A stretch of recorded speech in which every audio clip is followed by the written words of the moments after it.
हमारी main character Linda को उसका हस्बैंड जबरदस्ती कर एडल्ट फिल्म करने के लिए मजबूर करता है। इसके बाद उसकी पूरी लाइफ को वही कंट्रोल कर रहा था। क्या अब इससे वो बच पाएगी? या हम आज की हमारी मूवी लवलेस जो 2013 की एक हॉलीवुड ट्रू स्टोरी पर बेस्ड मूवी है, इसमें हम देखेंगे। अगर आपको वीडियो अच्छा लगता है तो प्लीज़ इसे लाइक और कमेंट जरूर कर दीजिएगा। अब बिना किसी देरी के एक्सप्लेनेशन स्टार्ट करते हैं। मूवी स्टार्ट होती है और हम हमारी मेन कैरेक्टर लिंडा को देखते हैं जो एडल्ट फिल्म इंडस्ट्री में अब काम कर रही थी। उसकी मूवी बहुत ही ज़्यादा हिट हो चुकी थी पर अब भी वो बहुत ही ज़्यादा दुखी है। अब इसके बाद यहाँ पर वो कैसे पहुंची, इसका फ्लैशबैक हमें दिखाया जाता है। एक दिन लिंडा की मदर घर पर नहीं थी तो स्विमिंग पूल के पास लिंडा और उसकी फ्रेंड पैट्सी दोनों हैंग आउट कर रहे थे। पैट्सी अपनी इनरवेयर निकाल लेती है तो लिंडा को पसंद नहीं आता। 1 साल पहले उसके साथ एक हादसा हुआ था, उसके बाद वो बहुत ही ज़्यादा डर कर रहती है। उसका एक बॉयफ्रेंड था जिसके साथ भी बात आगे बढ़ाने में वो डर रही थी। थोड़ी देर में लिंडा की मदर काम से ज़रा जल्दी घर पर आके लिंडा को इस तरीके से देखकर उसे बहुत डांटती है। थोड़ी देर में लिंडा और उसकी फ्रेंड स्केटिंग करने के लिए गए हुए थे। एक बैंड बहुत ही अच्छे से प्ले कर रहा था। पैट्सी वहाँ के एम्प्लॉय से कहती है कि इनमें कुछ तो मिसिंग लग रहा है, इनके पास नाचने वाली लड़कियाँ नहीं है। पैट्सी बहुत ही फॉरवर्ड थी तो जाकर स्टेज पर नाचने लग गई। लिंडा ने भी थोड़ी देर में उसे ज्वाइन किया। यहाँ पर हमारा और एक मेन कैरेक्टर मौजूद था जिसका नाम था चक। चक की नज़र लिंडा पर पड़ी और उसे वो बहुत ही अच्छी लगती है। चक उनसे कहता है कि तुम दोनों प्रोफेशनली भी डांस कर सकते हो, इसके बहुत ही ज़्यादा पैसे मिलते हैं। लिंडा कहती है कि क्या ये सचमुच में पॉसिबल भी है। लिंडा पूछती है कि मुझे देखने के लिए कौन पैसे देगा। चक कहता है कि तुम्हें देखने के लिए मैं बहुत सारे पैसे दे सकता हूँ। इसके बाद चक उनका फ्रेंड बन गया था। एक रात इन्होंने पार्टी रखी थी जिसमें लिंडा रात में जा रही थी पर मदर ये देख लेती है और उससे क्वेश्चन करने लग जाती है। ये किसकी पार्टी है, किसके साथ जा रही है, सब कुछ क्वेश्चन पूछने के बाद ही उसने लिंडा को बाहर भेजा। उसकी मदर बहुत ही ज़्यादा कंजर्वेटिव थी। ये पार्टी एक टाइप से चक और लिंडा की एक डेट ही थी। मूवीज़ वगैरह इन सब चीज़ों को लेकर वो बात करते हैं और एक दूसरे की कंपनी उन्हें बहुत ही अच्छी लगी थी। लिंडा को लगता था कि वो बहुत ही बोरिंग है पर चक कहता है तुम बहुत ही ज़्यादा इंटरेस्टिंग हो। इसके बाद उसे घर छोड़ने के लिए आ गया। उसने नोटिस किया था कि लिंडा बहुत ही चुप रह रही थी। उससे पूछता है कि ऐसा क्या हुआ। लिंडा ने कहा कि गलती से मैं 1 साल पहले प्रेग्नेंट हो गई थी, मेरी मदर ने मेरे बेबी को अडॉप्शन के लिए डाल दिया। चक के साथ कोई भी रिलेशनशिप स्टार्ट करने से पहले उसके साथ ऑनेस्ट रहना चाहती थी। चक कहता है कि मुझे इससे कुछ भी फ़र्क नहीं पड़ता, मैं तुम्हारे पेरेंट्स से मिलना चाहता हूँ। जिस तरीके से चक है तो लिंडा को लगता है कि उसके पेरेंट्स को चक पसंद नहीं आएगा। चक कहता है मैं 100% गारंटी देता हूँ कि मैं उसे पसंद आऊँगा। अगर नहीं आया तो तुम एक रात मेरे घर पर बिताओगी और आया तो वही हम करेंगे। लिंडा इस पर बहुत हंसी। डिनर के वक्त चक कहता है कि मैं आर्मी में था क्योंकि लिंडा के फादर भी आर्मी में थे। उसने कहा कि आपके पास तो वॉर की बहुत सारी स्टोरीज होंगी, मेरे पास वैसा कुछ भी नहीं है। वो सिर्फ उन्हें इम्प्रेस करना चाहता था। इसके बाद ही दोनों किचन में गए। पेरेंट्स टीवी देख रहे थे तो किचन में ही दोनों इंटीमेट हो जाते हैं। इसके बाद चक लिंडा को मूवी देखने के लिए लेकर जाने वाला था पर उसे अपने घर वो लेकर आता है। ये दोनों इंटीमेट हो रहे थे तो लिंडा ने कहा कि मेरी बॉडी पर स्कार है। उसे वो थोड़ा सा भी अच्छा नहीं लगता। चक कहता है कि तुम जैसी हो वैसी बहुत ही ज़्यादा ब्यूटीफुल हो। रात में घर आने के लिए लिंडा को ज़रा लेट हो गया तो उसकी मदर उसे बहुत मार दिया। गुस्से में उसने घर छोड़ दिया और चक के साथ वो रहने लग गई थी। एक दिन चक के यहाँ पर पार्टी चल रही थी। पार्टी में लिंडा की फ्रेंड पैट्सी भी आई हुई थी। वो चक के पास जाती है तो चक ने एडल्ट फिल्म लगाई हुई थी। पैट्सी से पूछता है क्या तुम्हें ये सब पसंद है। पैट्सी को इतना अच्छा नहीं लगता था। चक पैट्सी के पास जाने लग गया और उसे किस करने लग गया। पैट्सी उसे दूर फेंक कर लिंडा के पास आ जाती है। उसने कहा कि वहाँ पर मत जाओ। लिंडा ने इस तरीके की मूवी फर्स्ट टाइम देखी थी। चक से कहती है कि अच्छी लड़कियाँ ये सब नहीं करती। चक ने कहा कि तुम्हें ये सब करना नहीं आता क्योंकि तुम्हारी प्रैक्टिस हुई नहीं है, मैं तुम्हें टीच कर सकता हूँ। इन मूवीज़ में जो भी दिखाया जाता था ये सब करना लिंडा को अच्छा नहीं लगता था पर फिर भी चक के कहने पर उसे खुश करने के लिए वो कर लेती है। एक दूसरे के साथ बहुत ही खुश थे तो इन्होंने शादी कर ली। अब इसके बाद थोड़ा टाइम गुजर जाता है। लिंडा को एक दिन पुलिस स्टेशन से कॉल आया। चक को पकड़ लिया गया था तो इसकी बेल कराने के लिए उसे जाना पड़ा। उसने पहले तो इस बात पर बिलीव ही नहीं किया था। वो चक से पूछती कि तुमने किया क्या। चक ने उसे ऑलरेडी बताया हुआ था कि उसके काम के बारे में वो कुछ भी क्वेश्चन नहीं कर सकती।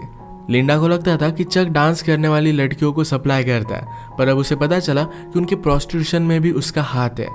चक ने कहा कि उन्हें हमेशा पैसों की ज़रूरत होती है तो मैं उन्हें हेल्प करता हूँ, इसमें कुछ भी गलत नहीं है। चक और लिंडा अब एक बड़े ट्रबल में थे, उन्हें बहुत सारे पैसों की ज़रूरत थी।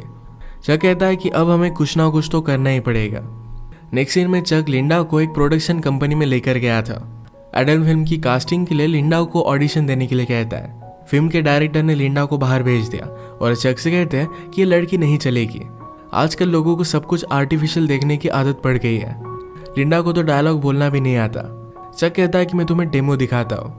लिंडा और वो जब इंटीमेट होते थे तो एक बार उसने इसे रिकॉर्ड किया था। ये टेप देखने के बाद ये दोनों सरप्राइज्ड हो जाते हैं। लिंडा को कास्ट करने के लिए रेडी हो गए। नेक्स्ट सीन में हम देखते हैं कि शूटिंग की स्टार्टिंग हो चुकी थी। यहाँ पर इनका इन्वेस्टर आया जिसका नाम था एंथोनी। एंथोनी लिंडा से कहता है कि मैंने तुम्हारा काम देखा है, तुम एक बहुत ही बड़ी स्टार बनोगी। मेकअप करते वक्त लिंडा के फेस पर जरा फ्रेकल्स थे, इसे छुपाने की कोशिश की जाती है। चक इस बात पर बहुत ज़्यादा गुस्सा हो गया। वो कहता है लिंडा के बारे में वही चीज़ बहुत ही ज़्यादा ब्यूटीफुल है, उसके फ्रेकल्स।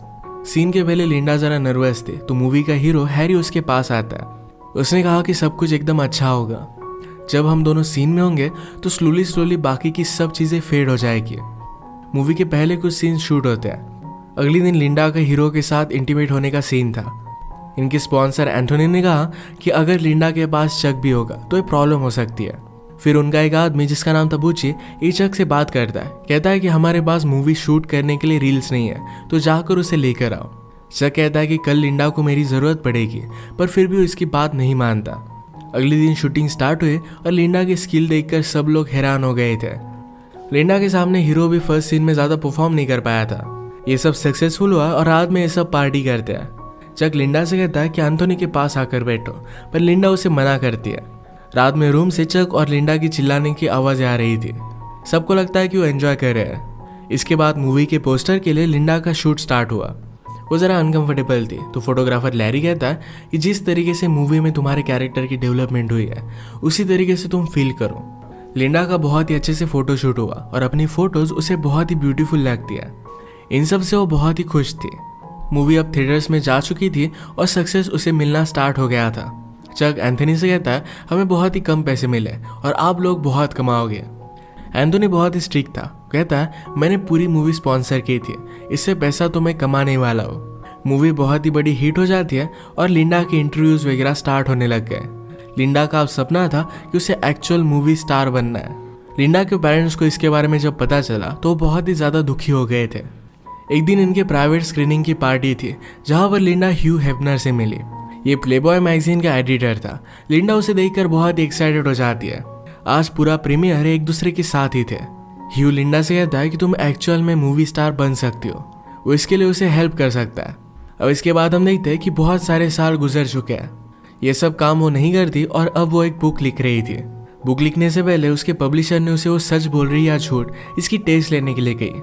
अब तक जो भी सिचुएशन हमें बताई जा रही थी इसके पैरेलल में एक्चुअल में लिंडा के साथ क्या हुआ था ये अब हमें पता चलेगा। लिंडा के साथ चक ने जब शादी की थी तो उसे हर एक चीज़ करने के लिए फोर्स करता था। एक दिन तो हर्ट भी हो गई थी तो इस बात से उसे बहुत ही बुरा लगा था। चक उसे कहता है कि तुम मेरी वाइफ हो, मैं तुम्हें सिर्फ पैशन दिखा रहा था, मैं तुमसे बहुत ही प्यार करता हूँ। लिंडा ने भी इन सब बातों को समझ लिया। जब इन्हें फाइनेंशियल प्रॉब्लम आया तो चक लिंडा को रेडी कर एक क्लब में लेकर गया। एक डॉक्टर से वो बात करने लग गए थे। उस डॉक्टर को लिंडा बहुत ही पसंद आई थी तो चक ने लिंडा को उसके साथ इंटीमेट होने के लिए ज़बरदस्ती की। वो लिंडा से ही प्रोस्टिट्यूशन करवाने लग गया था। अगर वो ये सब नहीं करती तो चक उसे बहुत ही ज़्यादा हर्ट कर देता। इन सब से तंग होकर लिंडा एक रात अपनी मदर के पास आ गया। मदर को पता चल गया कि कुछ ना कुछ तो गड़बड़ है। पूछते कि हुआ क्या। लिंडा ने कहा कि क्या कुछ दिनों के लिए मैं यहाँ पर रह सकती हूँ। लिंडा की मदर कहती है कि जब मैं 18 साल की थी तभी प्रेग्नेंट हो गई थी। तुम्हारी सिस्टर को लेकर मुझे इस सोसाइटी में रहना पड़ा था और मुझे बहुत ही ज़्यादा तकलीफ हुई थी। तुम्हारे फादर बाद में मिले और उस वजह से सब कुछ ठीक हो गया था। तुम्हारा हस्बैंड ही तुम्हें संभाल सकता है। अगर तुम बिना हस्बैंड के हमारे घर पर रहोगे तुम्हारा जीना बदतर हो जाएगा। वो कुछ चाहता था और शायद तुमने वही नहीं किया और इसी वजह से तुम यहाँ पर आ गई हो। अपने पति को तुम्हें खुश रखना चाहिए, वो जो भी कहता है तुम्हें करना चाहिए। इस बात को लेकर उसकी मदर बहुत ही ज़्यादा स्ट्रिक्ट थी। लिंडा बहुत रोती है। सिर्फ एक रात के लिए यहाँ पर रहना चाहती थी पर उसकी मदर उसे अलाउड नहीं करती। चक का कॉल आया तो मदर ने उसे ले जाने के लिए कहा। घर आने पर चक उसे कहता है तुम अब एक मूवी करोगी, मैंने तुम्हारे लिए पार्ट लाने के लिए बहुत ही ज़्यादा मेहनत की है। चक ने उसे गन लगाकर धमकाया हुआ था। इसके बाद हम लिंडा को मूवी सेट पर रोता हुआ देख सकते हैं। सब कुछ उसके साथ ज़बरदस्ती किया जा रहा था। हमने प्रीवियसली देखा था कि लिंडा ने चक को एंथोनी के पास आकर बैठने के लिए मना कर दिया था। उस रात चक लिंडा को बहुत मारता है। एक दिन लिंडा अपने फ्रेंड पैट्सी से मिलने के लिए गई हुई थी, तो चक भी उसके साथ ही आया। पैट्सी उसे कहती कि मैं तुम्हारे लिए बहुत ही वरीड हूँ। लिंडा कहती कि ये सब मूवी में कर रही हो क्या इसी वजह से? पैट्सी ने कहा कि वो नहीं है, चक बहुत ही वियर्ड है, क्या वो तुम्हें सब कुछ करने के लिए ज़बरदस्ती कर रहा है? बाहर आकर चक ये सब बातें सुन रहा था, तो लिंडा डर कर कहती है कि मैं बहुत ही लकी हूँ कि चक मेरा हस्बैंड है। एक दिन पार्टी में चक एंथोनी के साथ पैसों को लेकर बात कर रहा था। एंथोनी ने कहा कि मैंने ऑलरेडी लिंडा से बात की हुई है, अगली मूवी में मैं उसे डबल पैसे देने वाला हूँ। लिंडा ने चक को इसके बारे में बताया नहीं था, तो उसे बहुत मारता है। चक ने इनके मूवी के स्पॉन्सर से पैसे लेकर अपने लिए घर वगैरह भी बाय कर लिया था। एक आदमी उसके कांटेक्ट में आया था, जिसके साथ मिलकर वो टॉयज वगैरह सेल कर कर बहुत सारे पैसे कमाने वाला था। जबरदस्ती लिंडा की एक फेक बायोग्राफी लिखना भी वो स्टार्ट करता है। एंथोनी चक के पास आकर उसके पैसे फिर से वापस मांगता है। चक ने कहा कि थोड़े दिनों में मैं तुम्हें पैसे दे दूंगा, पर एंथोनी कहता है कि लिंडा को सिर्फ और एक मूवी करने के लिए मना लो, पैसों के बारे में तुम्हें वरी करने की कोई भी जरूरत नहीं पड़ेगी। लिंडा की मूवी का जब प्रीमियर हुआ था, तो ह्यू हेफनर भी सिर्फ उसके साथ इंटीमेट होना चाहता था। इन सब बातों से वो बहुत ही ज़्यादा डिस्टर्ब हो गई थी। एक रात घर आने पर अपने पेरेंट्स को कॉल लगाती है। उसके फादर कहते हैं कि मुझे तुम्हारी मूवी के बारे में पता है, तुम्हें ये सब करता मैं देख नहीं सकता, क्या तुम्हारी परवरिश में हमसे कुछ गलती हो गई थी? ये सब सुनकर लिंडा को बहुत बुरा लगा। चक लिंडा से कहता है अब तुम्हें और एक मूवी करनी पड़ेगी, पर लिंडा इस बात को मान नहीं रही थी। उसने कहा कि चलो हमें एक और पार्टी में जाना है। उसे एक होटल रूम में गया और वहाँ पर उसका सौदा किया। वहाँ बहुत सारे लोग थे। लिंडा को उसने गन लगाकर धमकाया। सब मिलकर लिंडा को जबरदस्ती करते हैं, एक तरीके से उसे मना करने के लिए उसे सजा दे रहा था। ये जब घर पहुंचे तो लिंडा वहाँ से भागने की कोशिश करती है, पर चक ने उसे रोक लिया। नीचे गिरकर वो हर्ट हो गई थी। वहाँ से पुलिस की गाड़ी भी गुजर रही थी। वो पूछते हैं कि क्या तुम लोग ठीक हो? पुलिस ऑफिसर ने लिंडा को पहचान लिया। चक कहता है कि मैं इसका हस्बैंड हूँ, हम अब घर ही जा रहे हैं। लिंडा डर कर कुछ भी कह नहीं पाती। पुलिस ऑफिसर ही लिंडा को ऑटोग्राफ ले लेता है। सुबह होने पर चक जब सोया हुआ था, तब लिंडा वहां से भाग गई। डायरेक्टली एंथोनी के पास आए। एंथोनी कहता है तुम्हें सिर्फ और एक मूवी करनी है, उसके बाद तुम इंडिपेंडेंट जी सकोगी। लिंडा ने उसकी सारी सिचुएशन उसे समझा दी। वो कहती कि अब मैं और एक मूवी नहीं कर सकती। एंथोनी डिसाइड करता है कि उसे सपोर्ट करेगा। उसने उसे रहने के लिए एक बहुत ही अच्छी सी जगह दी। चक लिंडा को हर जगह ढूंढने की कोशिश करता है। फाइनली एक होटल में उसे लिंडा के बारे में पता चल गया। वो रात में गन लेकर लिंडा के रूम में आया, पर ये रूम एंथोनी का था। एंथोनी ने ऑलरेडी रूम को शिफ्ट कर दिया था। वो कहता है कि तुम अब कभी भी लिंडा के पास नहीं जाओगे। उसने उसे बहुत मारा और इसके बाद 6 साल गुजर गए थे। लिंडा अब एक्चुअल में अपनी बायोग्राफी लिख रही थी। उसका हमें घर दिखाया जाता है जिसमें उसका हस्बैंड और एक छोटा सा बेटा था। उसे पब्लिशर से कॉल आया था और उसकी स्टोरी अप्रूव हो गई थी। लिंडा के हस्बैंड ने कहा क्या तुम सचमुच में ये सब करना चाहती हो? लिंडा कहती कि मेरी स्टोरी के बारे में सबको पता चलना चाहिए। लिंडा की बुक फेमस हो गई और उसकी टीवी पर इंटरव्यू आती है। लिंडा से पूछा जाता है कि जब ये सब चल रहा था तब उसने क्यों आवाज़ नहीं उठाई थी। लिंडा कहती कि सोसाइटी में हमें बताया जाता है कि जैसा हमारा पति कहे वैसे ही हमें सब कुछ करना पड़ेगा। ये इंटरव्यू लिंडा की मदर सुन रही थी। ये बात मदर ने उसे कही थी, तो इस वजह से उसे बहुत ही ज़्यादा गिल्टी महसूस होता है। लिंडा ने कहा कि मेरे साथ जो भी हुआ उस वक्त मैं बहुत ही छोटी थी। वो एक चीज़ मेरी पूरी लाइफ डिफाइन नहीं कर सकती। यही मैसेज अपने बुक से वो देना चाहती थी। इतने साल लिंडा के पेरेंट्स ने उससे बात नहीं की थी। उस इंटरव्यू के बाद वो लिंडा को घर पर बुला लेते हैं। एक दूसरे को गले लगा कर ये सब बहुत रोए। फिर से एक फैमिली वो बन चुके थे। इसी एक मोमेंट पर ये मूवी एंड हो जाती है। लिंडा की मूवी ने $600 मिलियन कमाए थे, जिसमें से उसे सिर्फ $1,250 मिले। उसकी बुक बहुत फेमस हुई थी। चक को बाद में हार्ट अटैक आकर उसकी डेथ हो गई थी। ये मूवी हमें पता कर जाती है कभी कभी हमें लगता है कि हमारे हाथ में कुछ चीज़ें नहीं है, सब कुछ हमारे साथ बुरा हो रहा है, पर फिर भी वो टाइम निकल जाता है। इसके बाद हमारी लाइफ में हम एक पॉजिटिव चेंज ला सकते हैं। कभी भी पर्सनल ट्रांसफॉर्मेशन के लिए देर नहीं होती है। इसी के साथ आज का वीडियो हम खत्म करते हैं। अगर आपको एक्सप्लेनेशन अच्छा लगा तो प्लीज़ इसे लाइक और कमेंट जरूर कर दीजिएगा। मैं बहुत सारे मूवीज़ लेकर आता रहता हूँ, तो प्लीज़ इस चैनल को सब्सक्राइब कर दीजिए और बेल नोटिफिकेशन आइकन दबाने मत भूलिएगा। हम फिर से मिलेंगे और एक नए मूवी के साथ। तब तक के लिए थैंक यू और आप अपने आप का ख्याल रखिए।